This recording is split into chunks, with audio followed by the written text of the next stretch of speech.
This is Michael from Red, White, Blue, and Brew, your neighborhood shop for beer, wine, and cheese. We love TV 18 and life around the lake. Hi, I'm Melissa. Darlene. We're from Low Hair Studio. I love TV 18. And we love life around the lake.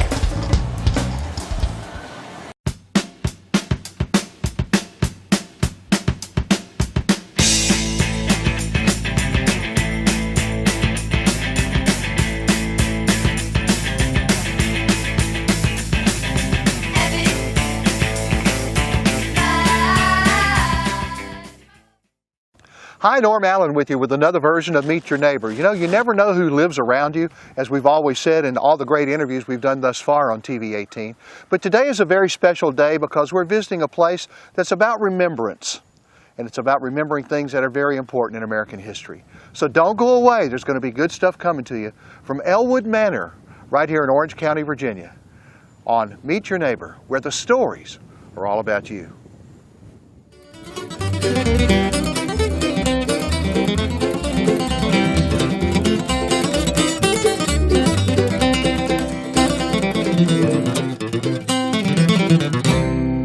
Well, we're meeting new neighbors today, as I said, right here at Ellwood Manor, and the neighbor we're going to talk to about Ellwood Manor and a lot of other things, I have a feeling, is Mr. Mark Leach. He's the president of the Friends of Wilderness Battlefield. You got it right. I got it right? You got it right. First time. That's very rare. Nice to meet you. Well, it's great to be here. I've driven by here so many times and heard stories, but I've never gotten the real story. And today is going to be one of those days for the real story. Well, your timing was perfect because the weather's beautiful and we're open for a couple of days here in December, and it's a beautiful day to visit. It's a beautiful day if you like 28 degrees outside. Hey, I was born in northern Wisconsin. This is July weather. Oh, this is nothing.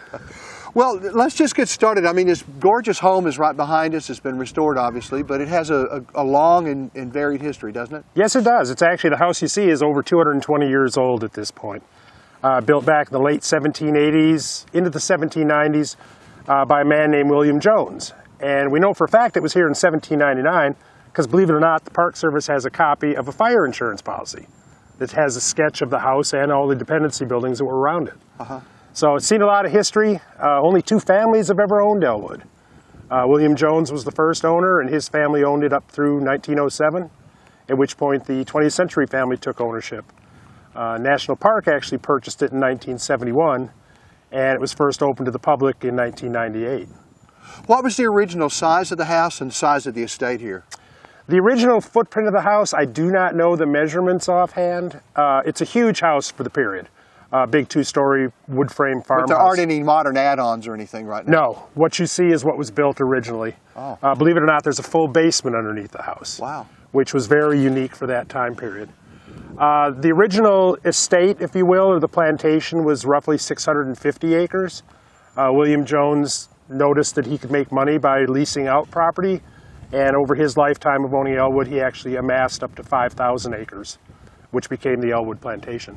So the 5,000 acres is all adjoining to where we are now? Correct. Was this kind of in the center of the plantation? A little bit off-center, but basically. Okay, so all of the Lake of the Woods and all around us was all part of this? Lake of the Woods was, about half of that was part of his property. Majority of it went over into Spotsylvania County.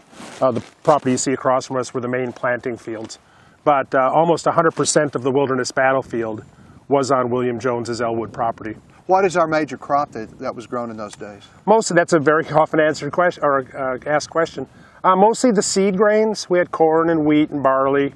Might have been some rye. There's some speculation they might have grown crops here for brewing beer. Hemp, or not hemp, but... hops? Hops, thank you. It was eluding me. But you notice behind you, we have cornfields surrounding Ellwood even today. It's all National Park Service property, and it's leased out to one of our local farmers.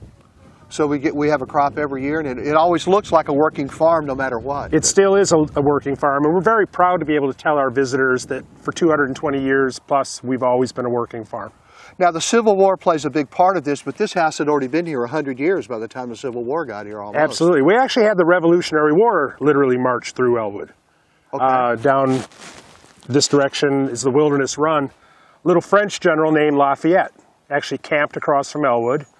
And William Jones spotted him camping down there. Wasn't too impressed that Lafayette and his troops were trampling his fields, but he got to be buddies with him because when Lafayette returned to the United States on his grand U.S. tour a few years after the war, he actually stopped here in Ellwood and had breakfast. Wow, he remained contacts. Well, Lafayette loved America, didn't he? He did. So in the Revolution, so they were the French troops. Which way were they going? Were they headed toward Yorktown toward the end of the war? No, they were heading away from Yorktown back towards Annapolis, and with the British in hot pursuit. So this was before the surrender at Yorktown. Correct. Yes, they were marching back towards Annapolis. They eventually turned around and came back, but they went more towards Fredericksburg and not through this area. What makes this, I mean, there are a lot of battlefields in our area, Fredericksburg, Chancellorsville, I mean, there's several in our area. What makes Wilderness a unique one? Wilderness, we tell everybody, and the historians agree, this was the beginning of the end of the Civil War. Spring of 1864, Ulysses S. Grant had just been appointed the overall commander of all Union troops, and this was his first major battle. He actually didn't command the Battle of the Wilderness. General George Meade commanded the Union Army, but Grant didn't want to sit in an office in Washington, D.C., so he attached himself with Meade and his army, and they actually had their headquarters across from today's Route 20, which back in the day was called the Orange Turnpike. So did General Grant visit this home? The history books have it that he visited the house and had a meeting in the front yard with Major General Gouverneur K. Warren, who was actually occupying the house and using it as his headquarters. We don't know if he, in fact, stepped inside the house. We like to think he did. Yeah, as I mentioned, this was the beginning of the end of the Civil War because Ulysses S. Grant had taken over as overall commander. Grant had a very aggressive personality, and he made it quite clear that they were never turning back again. Prior to this battle, win, lose, or draw, the Union Army, or actually both armies, always retreated. Starting with the Battle of the Wilderness, which was just a 2-day battle. At the end of it, Grant gave the orders, let's march south. And battle after battle after battle ensued until the eventual surrender. And that's only for Appomattox, that's only, what, about 80 miles from here? Roughly. Mm-hmm. Yeah, so that was the furthest south that they were going then. Right. Grant also told Meade that wherever Lee goes, you shall follow. A lot of people think that Grant's intention was to destroy or capture Richmond. That actually wasn't the case. His intent was to find Robert E. Lee and his army and destroy them. How many troops were in this area? About 120,000, wow. Total. Over a 2-day battle, 30,000 casualties, which is just unbelievable to try to imagine that. And what is the proximity to where we are now here at the house? We're standing in the front of Ellwood, and we're facing east. The actual battlefield, which is shaped like an upside-down U, is off in this direction. For the people that live locally, Route 20 is one leg of the U, Orange Plank Road is the second leg of the U, and then the Park Road, which is called Hill Ewell, is the top of the U. The first day of the battle occurred primarily at Saunders Field, which is right up here off of Route 20. During both days of the battle, fighting took place in between the two main roads. This center section of trees is where, unfortunately, they were set on fire by all the musket and cannon fire. At least 200, probably more, soldiers died from wounds and were consumed by the fires. Very nasty. And then the second day of the battle primarily took place along the Orange Plank Road. Robert E. Lee had his headquarters diagonally from where we are at the Widow Tapp Farm. A lot of history in those 2 days. In just 2 days, and how many casualties were there? 30,000. 30,000. And casualties are defined not just as killed in action, right, but also missing and captured. Right. So that's not a very good... Who was on the defense and the offense? Yes. Who's way vote for? Well, it's an interesting story. Grant's intention was not to fight in the wilderness. They'd been here before. They were here during Chancellorsville. As you look around the Ellwood property proper, it's pretty well cleared. It's a farm. But when you get out into the woods, you understand why it's called the wilderness. It's a second-generation forest, tall, small diameter trees, high canopies, and down at ground level are lots of thickets and thorns and poison ivy and lots of nasty stuff. So Grant's intention was not to stop here and fight. His intention was to bypass the wilderness, get down around the Chancellorsville ruined site or the Chancellorsville house, and then eventually make a right-hand turn and head south. Well, the armies traveled with long wagon trains. Right. There were approximately 5,000 wagons in the Union Army alone. they needed to stop as everybody's marching. So they had a planned nightly stopover in this area. Well, Robert E. Lee and his armies, they're both coming out of winter camp at this point. The Union's in Culpeper, basically. The Confederates are down near Orange and Gordonsville. So this is an early spring when this is going on? This is May of 1864. Okay. Nearly summer. Well, when Grant and the Union Army started moving down today's Route 20, the Germanna Plank Road, and crossing at Germanna Ford, Robert E. Lee had his spies up on top of Clark's Mountain, one of the highest points in Orange County. Excuse me. And they spot the troop movements. Well, Lee doesn't know what Grant's going to do, so they start paralleling the Union movements until they stopped here. And then Lee ordered his scouts to move up Orange Turnpike, Route 20, to find out what they were doing. But his orders were don't engage. He'd fought here before and they didn't want to fight in the wilderness. Once Grant discovered that the Confederates were starting to entrench, not to do battle, but just to protect, he gave the orders to attack. And that's when the two-day battle ensued.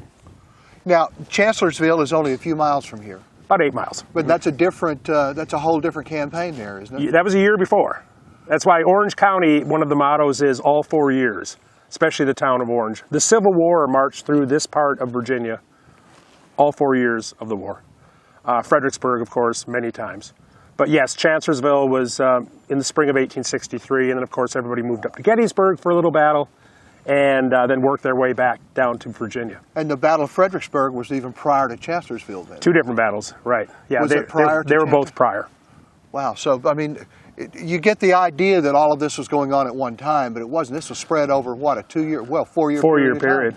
And there were soldiers here all the time. But this particular area saw a lot of action. Of course, the Fredericksburg-Spotsylvania National Military Park is comprised of 4 different battlefields.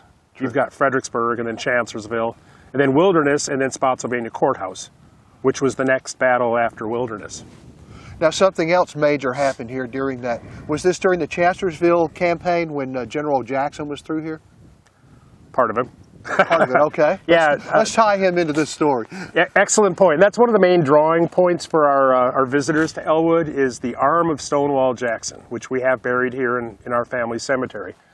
Stonewall Jackson was with his troops at Chancellorsville, decided to go out on a night patrol. Was not recommended by his direct reports, but he did it anyway. Was accidentally shot by his own men. Some boys from North Carolina, which we tell everybody about. But was shot twice in the left arm, once in the upper arm, once in the forearm, and once in the right palm of his hand. And the bullet or the ball actually stuck inside, was embedded in his hand. They took him from roughly where the Chancellorsville Visitor Center is by stretcher, dropped him a couple of times on the way, to the Confederate Field Hospital site, which is up here just on Route 3 where the winery is now, the vineyards. Amputated his left arm. So the big question is, how did the arm end up being buried at Ellwood? Or why was it buried at Ellwood?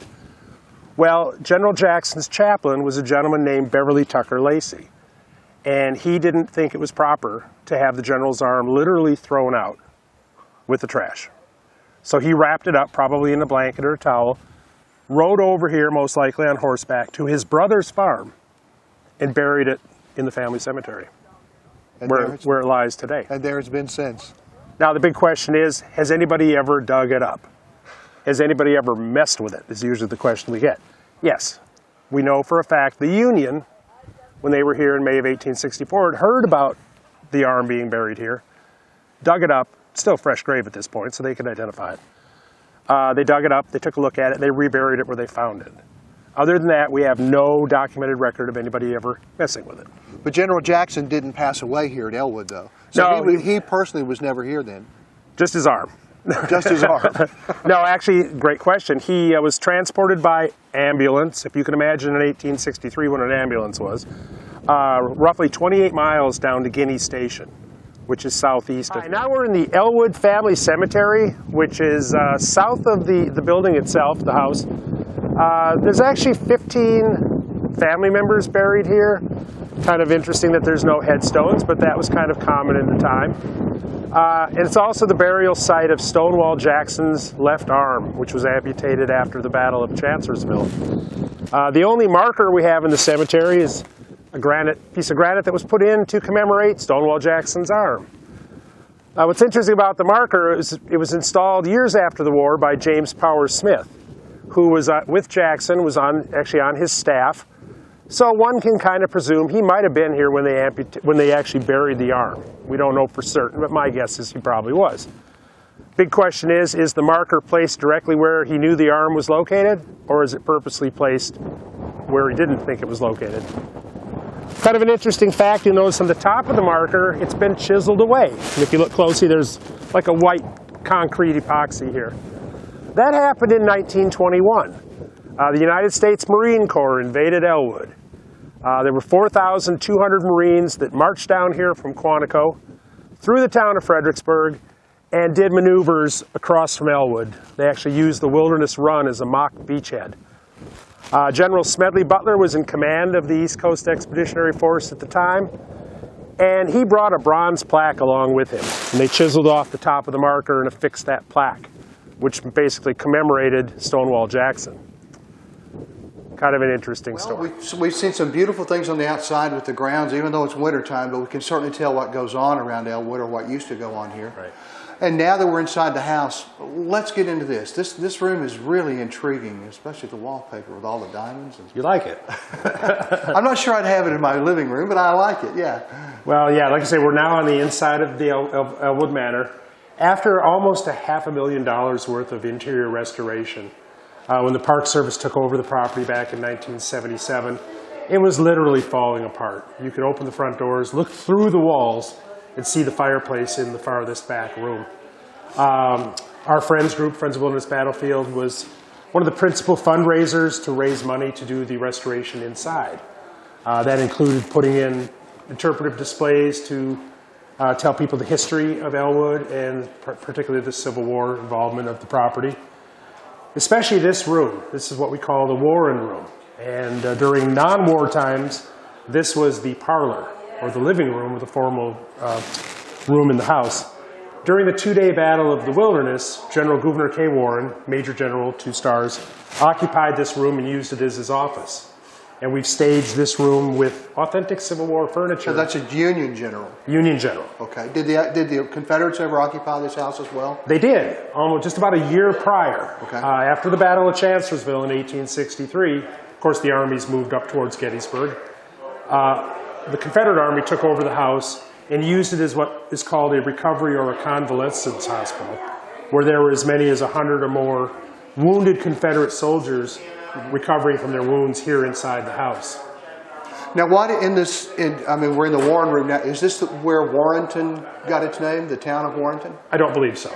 Okay. No. Major General Gouverneur K. That's a good question, though. Gouverneur K. Warren, lost my train of thought on that, I'm sorry. Well, considering there's quite a bit of furniture in this room, and it definitely looks old. Tell me a little bit about some of these chairs and some of the...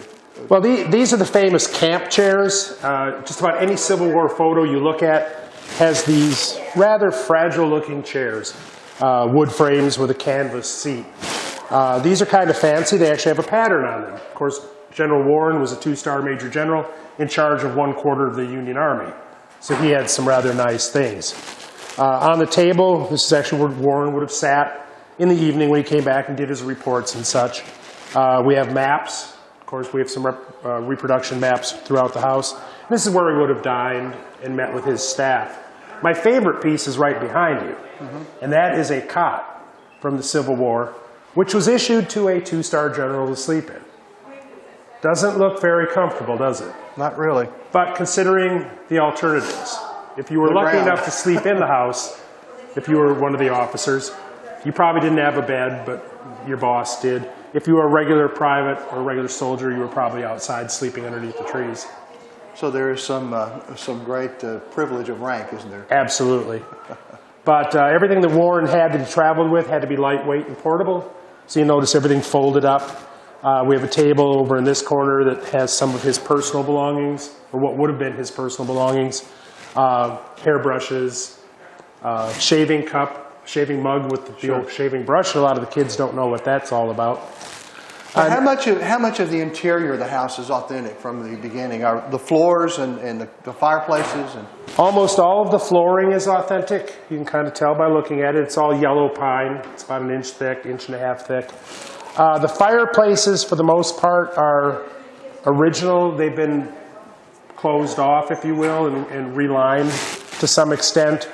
But the mantles and all the woodwork around the fireplaces are original. And there's fireplaces in each of the... And this is from the original owner from 200 years ago. Yes, this is the original construction. Hard to keep this place warm, I bet, during the wintertime. Hard to keep it cool in the summer when they didn't have air conditioning, too. That's why you'll notice we have the tall windows and the very tall ceilings, which was common for southern construction of the time, because with the high ceilings, the heat would rise. That's one of the primary reasons the Confederate Army took over the house and used it as a hospital, because it sat up on top of a hill and it was well ventilated because of all the windows. Well, considering 220 years of service that this house has offered to families, probably countless families from one time to the other, and then before the National Park Service, it was just sitting here and now it's been renovated. What are some of the things that you're doing as an organization, the Friends of Wilderness Battlefield? What are you doing now to enhance that and educate and also preserve? We have an interesting partnership with the National Park Service. Our Friends group, which is a registered 501c3 nonprofit corporation, we're now about 22 years old in existence. We started off with the restoration project at Ellwood. The Park Service says, you did a great job. How about your people doing some of the tours or the talks up at the house? And that's kind of grown over the years to now we basically operate the property on behalf of the National Park Service. We provide all the volunteer historical interpreters that during our seasonal operation of the house do all the tours inside the house as well as outside the house. We have a hiking trail that goes from here down across the Wilderness Run. We conduct walking tours of that. The grounds, Stonewall Jackson, the cemetery story. We also have a group of eager volunteers that comes out every Thursday, and we do all the landscaping work at Ellwood. So we cut the grass, we trim the trees, we fill potholes in the driveway. Luckily, we don't shovel snow. But we're very proud of our organization because it's 100% volunteer. And we figure we put in the equivalent of about probably 10 to 12 full-time equivalent employees throughout the year. What kind of special events do you have throughout the calendar year? We have lots of living history events, and we're offering more and more each season. We have a celebration or commemoration on the annual anniversary of the Battle of the Wilderness.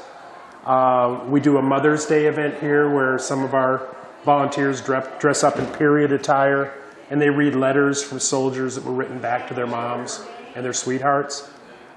Today we happen to be at Ellwood when we have our 2-day Victorian Christmas event in December. We actually have Santa Claus in his workshop back here visiting with the kids. A lot of living history events. Our biggest event in the fall is called Taming the Wilderness. It's the last Sunday in September. The whole yard is covered with craftspeople and artisans. The event has nothing to do with the Civil War, but it has everything to do with how people lived, worked, and survived in the wilderness back in the day. So it's all period stuff primarily? Pretty much. We've actually started to do some Revolutionary War events. I mentioned earlier in our discussions that Lafayette actually camped out across from Ellwood and then ended up having breakfast here in the entryway of the house. So we commemorate that weekend when Lafayette camped on the Ellwood property. Started off as just having cookies and crackers and punch to celebrate the breakfast event. Now it's kind of grown into an actual Revolutionary War history reenactor discussion type thing. Now, if you have an interest in what goes on here at Ellwood and be a part of this organization, there's a way to do that too, isn't there? Absolutely. You can go on to our Friends of Wilderness Battlefield website, www.fowb.org. It's right here on the screen. And right here across my belly. That's right. But there's a link up there on Get Involved, and you can fill out a volunteer application. We also have a volunteer open house in the early springtime where we have invite people to come to Ellwood and talk about volunteer opportunities. And it's not just giving tours or giving talks or cutting grass and filling potholes. We also have volunteers that do genealogical research for us, as well as work at welcome tents and act as ambassadors to FOWB and the park. How many visitors do you have every year? We run on average between 5,000 and 10,000 per season. I think last year we had about 7,500. And the Ellwood property, the house itself, is only open seasonally. So we're open weekends and holidays in the spring and fall, and then we're open 7 days a week during the summertime months. So anytime you're in the area, this is the place to go. You want to take the whole tour of here at Wilderness and also Chancellorsville and Fredericksburg. You can do all of that in a week's time in a visit. And a lot of the locals have discovered Ellwood is not just a beautiful and historical site to visit, it's actually just a beautiful park to spend time in. Even when the house is not open for tours, the property's open to the public, sunrise to sunset. You're welcome to bring your picnic lunch to the property. And you can bring your dog. Bring your dog as long as it's on a leash. And we get a lot of the locals that have discovered that this is just a great place to come and relax. You can kind of feel the presence here. It's really exciting. Thank you. We love Ellwood. Well, I'm gaining a love for it myself. This is my first time to visit here, but it's a unique place to visit. And it certainly has the charm and the personality of its past. And I do have a volunteer application outside that I'll be happy to have you fill out. I'll sign my granddaughter up for that. There you go. Hannah will be glad to do that, I'm sure. Funny you should mention that. It's not just retired people that we have as volunteers. We've actually not had a lot of them, but we've had some high school students that have volunteered to be historical interpreters for the summer season. It's a great opportunity to learn history. It's an even better opportunity to learn what we call the soft skills. How to talk with people, how to interact with people. If you have a fear of public speaking, we can help you get over that quickly. And you get to wear cool costumes. You do. We give you a shirt with our logo on it if you're a tour guide here.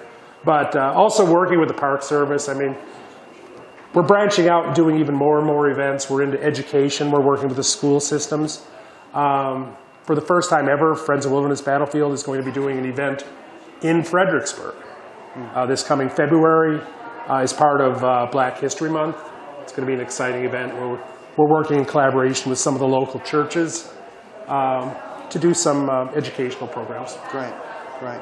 Well, I thank you so much for the opportunity to visit and you taking your time to show us around and tell us about Ellwood. It belongs to all of us in a special way, doesn't it? It does.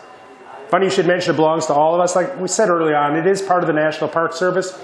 And we are free. There is no admission charge to visit Ellwood or take one of our wonderful tours. All right. Donations are always gladly accepted. Donations of time, talent, and a few coins will help. Absolutely. All of the above. Well, thank you so much again, Mark. I really appreciate you taking time. You know, history is one of those things that we studied when we were young people in high school and in junior high, and some of us even got to the point where we said, oh, no, that's something I don't want to know about. But when you get to see it in person and walk the fields where the people walked 150 years ago, 200 years ago, you get a feeling of the personality and just how important it is to preserve American history in an honest and correct way. And we hope that you'll take the opportunity to do that when you visit Orange County.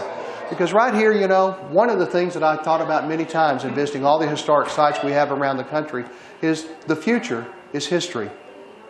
Think about that a little bit. This is Norm Allen with you from Ellwood Manor right here in Orange County, Virginia, telling you, hey, don't look out because we could be in your neighborhood talking to you for another story on Meet Your Neighbor. Norm Allen with you. Thanks again from right here on TV 18, Life Around the Lake, where the stories, they're all about you.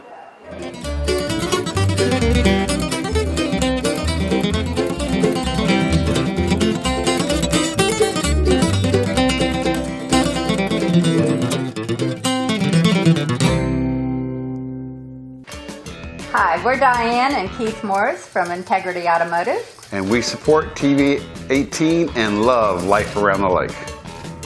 This is the crew from the Flower Cottage. We are excited to support TV 18. We love life around the lake. Hi, I'm Janet Ayers and Jim Steele from the General's Quarters Restaurant in the Locust Grove Town Center. And we proudly support TV 18 and we love life around the lake. Hi, Norm Allen with you on TV 18. Well, we're back on location again to bring you more great stories about our community and the places that we live. Because this is not only about where we live, but it's about how we live. You'll find that and other great shows right here on TV 18 Life Around the Lake. Because after all, the stories, they're all about you.